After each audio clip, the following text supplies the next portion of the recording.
Hey guys, how's it going? Hope you're doing well. My name is Crown, and today I'm going to read you some very interesting stories that I hope that you're gonna love. And now, without further ado, let's go!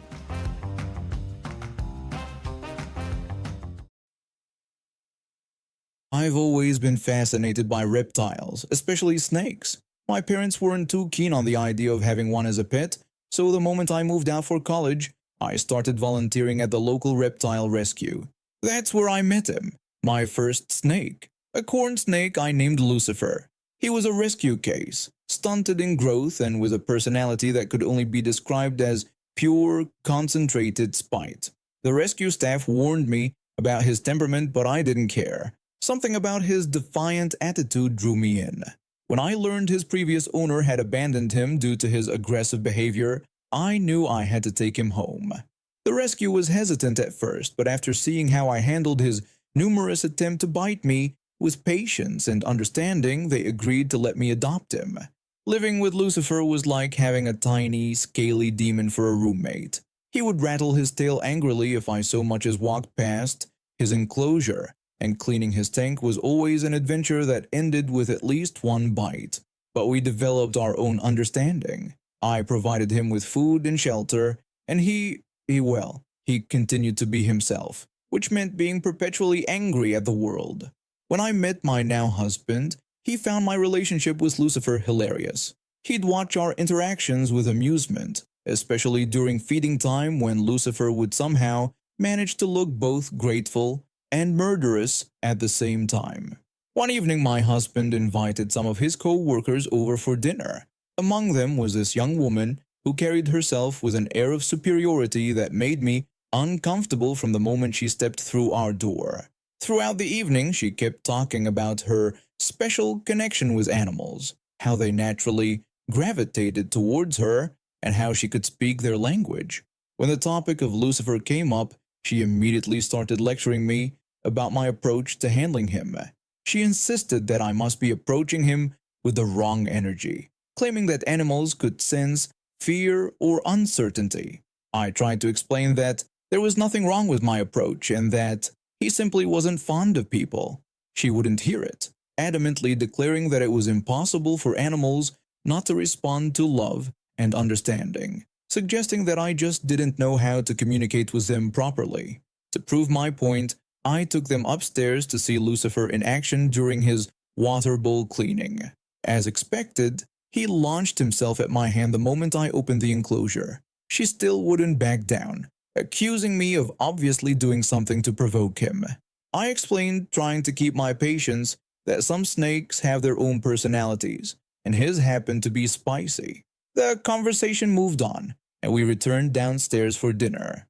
Everything was going fine until I noticed she had disappeared. A few minutes later, we heard screaming from upstairs.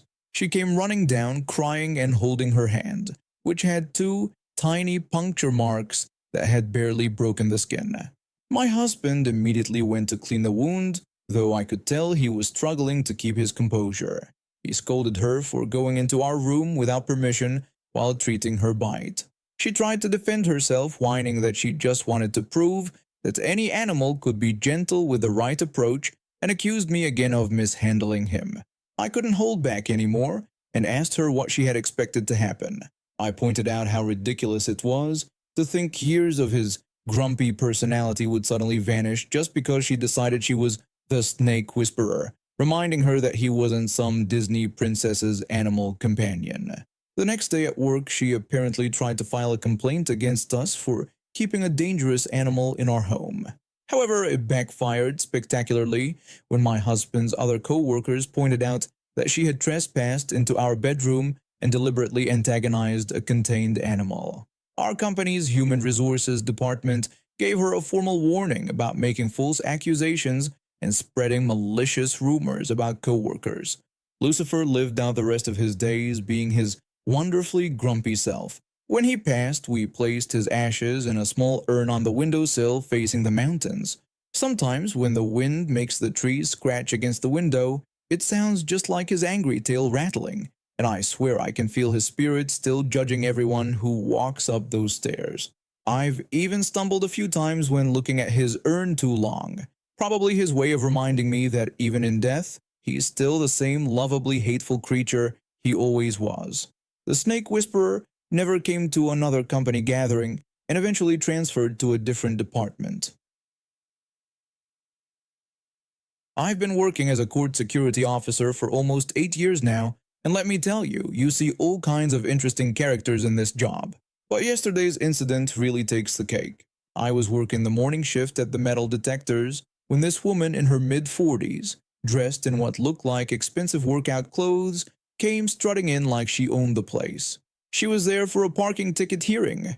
You know, one of those simple 15-minute sessions where you either pay the fine or contest it. The thing is, I recognized her. She got in the ticket right in front of the courthouse 3 weeks ago. I remember because I was the one who called it in. She had parked her luxury SUV in the handicapped spot without a permit and threw a fit when I told her she couldn't park there. She went on about how she was just running in for 5 minutes and how she pays our salaries with her taxes. The usual entitled nonsense. So there she was, walking towards the security checkpoint with her purse. Standard procedure, we scan everything, no exceptions. When her purse went through the X-ray machine, I spotted something that made me do a double take. A taser. I told her that weapons weren't allowed in the courthouse, including tasers. She immediately got defensive, claiming it was for her personal protection and asking if I knew how dangerous it was out there. I tried explaining that while I understood her concerns, weapons still weren't allowed inside the courthouse, and she would need to return it to her vehicle. She became more agitated, insisting that she had a right to defend herself and demanding to know what would happen if someone attacked her during her hearing. I attempted to reassure her by explaining that this was a secure facility with armed officers throughout the building and she would be completely safe. She dismissed my explanation, saying she didn't trust that and referencing news stories about how anything could happen anywhere. She then tried to grab her purse from the conveyor belt. My partner moved to block her, but she shoved him aside and managed to snatch it. That's when things went from bad to worse. I ordered her to step back from the checkpoint immediately. She responded by yelling about knowing her rights and declaring she was going to her hearing while keeping her protection. She actually tried to push past us, swinging her purse at my partner's head. We had to restrain her, which only made her more aggressive. She started screaming about police brutality and claiming we were violating her constitutional rights. She began calling for help at the top of her lungs, shouting that she was being assaulted and attacked, using this as justification for why she needed her taser. By this point, 3 more officers had arrived to help control the situation. She was kicking, scratching, and even tried to bite one of them. When we finally got her purse away from her, she'd actually managed to get the taser out and had her finger on the trigger. She ended up face down on the floor in handcuffs, still ranting about her rights and threatening to sue everyone. She was recording the whole thing on her phone, which she'd somehow managed to start filming during the scuffle. She probably thought it would help her case, but all it did was capture clear evidence of her assaulting multiple officers. The judge who was supposed to hear her parking ticket case witnessed the entire incident. He came down personally to see what the commotion was about. Instead of a simple parking ticket hearing that would have probably ended with a fine of a few $100s, she got charged with multiple counts of the assault on a peace officer, attempting to bring a weapon into a courthouse and resisting arrest. She spent the night in jail, and when she finally got her hearing the next day, it wasn't just about the parking ticket anymore. The judge was not amused by her behavior. She ended up with a $5,000 fine, mandatory anger management classes, and 6 months of probation. Oh, and she still had to pay the original parking ticket. The whole incident was captured on our security cameras, and her own phone video was confiscated as evidence. She's trying to claim she was set up and that we planted the taser in her purse. Good luck explaining that to the judge when she's clearly seen pulling it out on video. Honestly, in all my years working security, I've never understood why people make such simple situations so complicated. A parking ticket hearing usually takes 15 minutes tops. Instead, she turned it into a criminal case that's going to follow her around for years. At least she won't be parking in handicapped spots anymore. Her license got suspended for 6 months too. I've been running my heating, ventilation, and air conditioning company for about 15 years now. Started from the ground up after working as a technician for various companies and seeing how they'd often cut corners or overcharge customers. I decided to do things differently: fair prices, quality work, and transparency with customers. It's worked well so far, and we've built a solid reputation in both residential and light commercial work. The situation I'm about to share started about a year and a half ago. It was a regular Tuesday when we got a call about a broken heating system. The customer mentioned he had a home warranty, which immediately made me sigh internally. Don't get me wrong, I understand why people get home warranties, but in my experience, these companies are notorious for being difficult with payments and often leave both contractors and homeowners frustrated. When he first called, I made sure to explain that we would need to bill him directly and that home warranty companies often have different payment policies than our rates. He assured me that was fine and said he just needed his heating fixed. I told him I'd send my best technician over. The job itself was straightforward, a minor repair that came to $228. Pretty reasonable considering emergency heating repairs can often run into thousands. We sent the invoice both to the customer and his home warranty company. As expected, the home warranty company only covered $153, leaving $75 for the customer to pay. That's when things got interesting. The customer called, clearly angry, telling me this was unacceptable and that he had a warranty for a reason. I reminded him of our earlier conversation where we discussed that he would be responsible for any amount the warranty company didn't cover. He refused to pay the $75 all at once. When I offered to work out a payment plan, he replied ominously that he already had a plan in mind. The next week, we received a check for $1. At first, I thought it was a mistake. Then another $1 check came the next week, and another, and another. He had set up automatic payments through his bank to send us $1 checks every single week. My bookkeeper came to me, clearly frustrated. She pointed out that each of these checks took the same time to process as a large payment. When I acknowledged this but asked what we could do, she suggested refusing them. I had to explain that legally he was making payments, so we just have to wait it out.